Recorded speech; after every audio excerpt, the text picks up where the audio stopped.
This is a story most people think they already know. The woman who touched heaven with her faith. Based on the Gospel of Mark chapter 5 verses 25 to 34, the Gospel of Matthew chapter 9 verses 20 to 22, and the Gospel of Luke chapter 8 verses 43 to 48.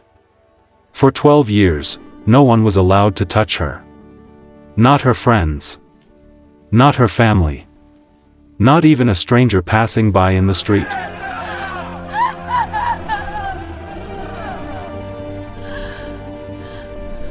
Her sickness had stolen that from her.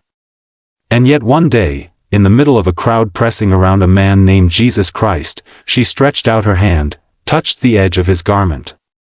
And heaven felt it. But that moment did not begin in a crowd. It began 12 long years earlier. Before the sickness started, she had a normal life. She had a name. She had neighbors who knew her. She had mornings filled with ordinary work and evenings filled with conversation and rest. She belonged somewhere. But then the bleeding began. At first it seemed like something that might pass. A few days. Perhaps a week. But the days became weeks. The weeks became months. And the months slowly became years. Her strength began to fade. Her body weakened. And with every passing season she lost more than her health. She lost her place in society. According to the law recorded in the Book of Leviticus chapter 15, a woman with such bleeding was considered ceremonially unclean. That meant she was not supposed to touch anyone. And anyone who touched her would also become unclean. So slowly, people stopped coming near her. Conversations became shorter. Friends became distant. People crossed the street rather than walk too close. It was not always cruelty. Sometimes it was simply the law. But the result was the same. She was alone. She did everything she could to be healed. The Gospel of Mark records that she had suffered under many physicians. She had spent everything she had trying to get well. Every treatment. Every remedy. Every promise of healing. But nothing worked. Instead of improving, she grew worse. By the time our story begins, she had been suffering for 12 years. 12 years is a long time. Long enough for hope to grow thin. Long enough for loneliness to become normal. Long enough to begin believing that this is simply the way life will always be. But then one day she heard a rumor. A teacher was traveling through the region. And wherever he went, something extraordinary happened. The blind received their sight. The lame began to walk again. Those who had suffered for years suddenly found freedom. His name was Jesus Christ. When she heard about him, a quiet thought began to grow in her heart. It was not loud. It was not dramatic. Just a small, determined belief. If I can just touch his garment, I will be made well. Notice what she did not say, even to herself. She did not say she hoped to be healed. She did not say perhaps, or maybe, or if it is God's will. The Gospel of Mark chapter 5 verse 28 records her exact words. She said, I will be made well. That is not the language of someone barely holding on. That is the language of someone who has made a decision. She was not going to ask for a miracle. She was going to reach for one. But reaching him would not be easy. The streets were crowded. People pressed around Jesus everywhere he went. And entering that crowd meant risking everything. Because according to the law, she was not supposed to be there. If people recognized her condition, they could push her away or accuse her publicly in the street. But faith sometimes asks us to move forward even when fear walks right beside us. So she wrapped her covering tightly around herself, lowered her head, and stepped into the crowd. What she did not know as she pressed through those bodies was that Jesus was already in the middle of someone else's emergency. Moments before she entered that crowd, a man named Jairus had broken through the same people and fallen at the feet of Jesus in the street. Jairus was not an ordinary man. He was a ruler of the local synagogue. A man of standing, of authority, of community respect. Yet there he was on his knees in the dust, every trace of dignity abandoned, because his only daughter, a little girl of just 12 years old, was dying at home. He begged Jesus to come before it was too late. And Jesus went with him. The crowd surged forward. The disciples kept pace.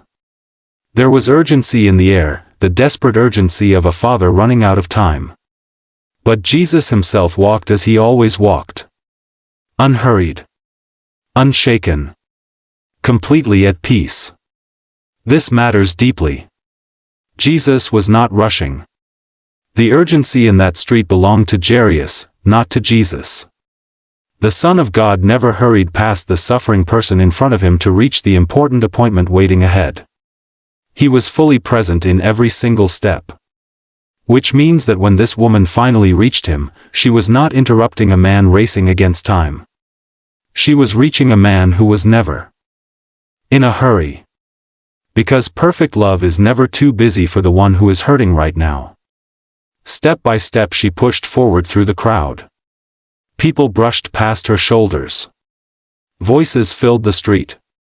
Dust rose beneath the movement of many feet. And there, walking in the middle of the crowd, was Jesus Christ.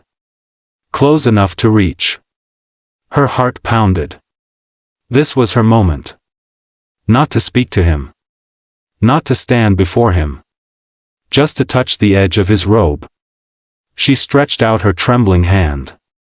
And touched his garment. Immediately, everything changed. The bleeding stopped. The weakness in her body vanished. Strength returned to her limbs. After 12 long years, she was healed. She knew it instantly. But something else happened in that same moment that was stranger and more profound than the healing itself. The law had said for 12 years that her touch contaminated. That uncleanness spread outward from her.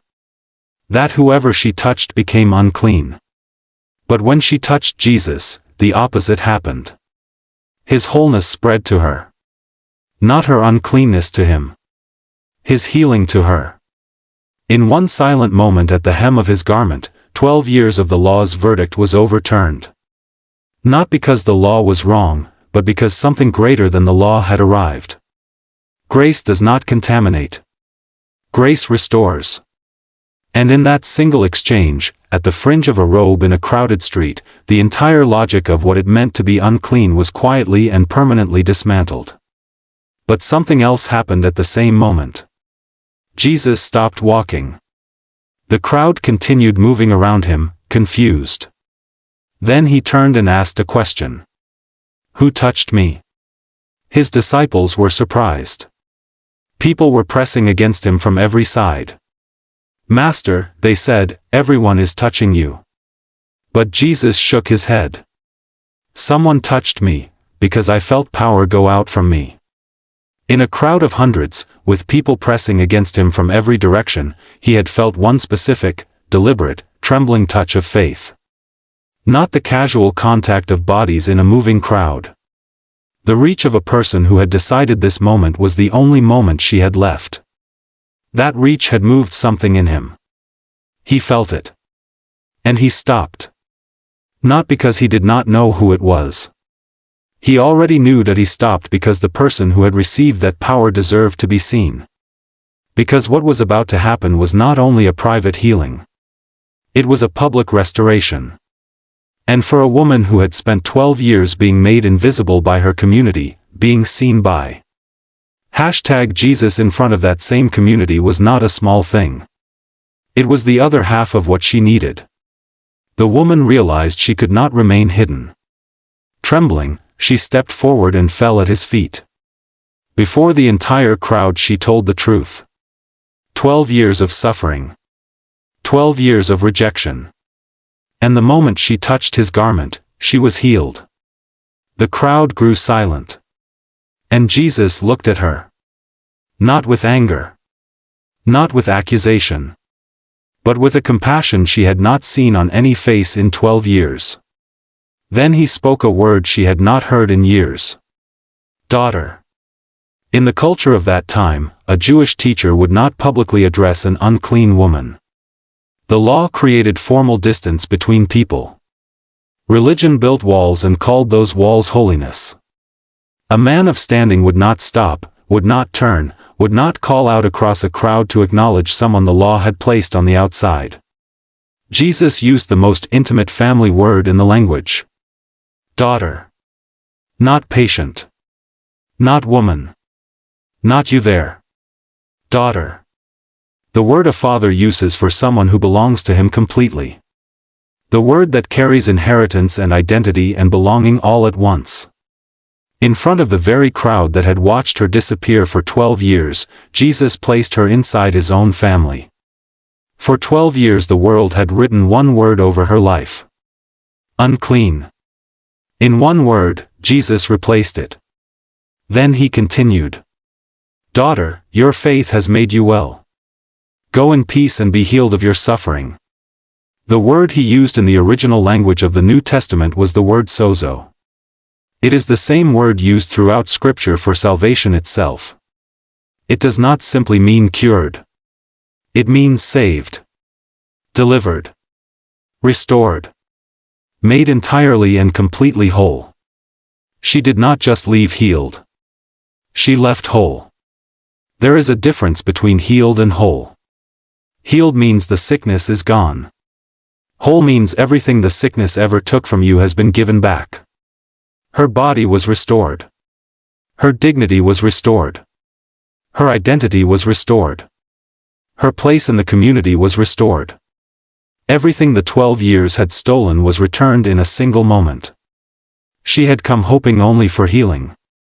But she left with something far greater. She left restored. In a crowd full of people touching Jesus Christ that day, only one person truly reached him. Not with power. Not with status. Not with a prayer that filled the room or a faith that never wavered. But with quiet faith. A faith worn thin by 12 years of suffering, yet strong enough to reach out one last time. And with the smallest touch, she touched heaven. And heaven felt it. And heaven stopped. And heaven turned around. And heaven called her by a name the world had long forgotten she had. If you have been carrying something for a long time, longer than the people around you know, reaching out in silence and wondering whether God can still feel a faith as tired and worn as yours has become. This story has been kept for 2,000 years to tell you something. He stops for you. He turns around for you. He feels every quiet, costly, trembling reach of faith you have ever made. And when he speaks to you, he will not call you by the name your suffering gave you. He will call you his own.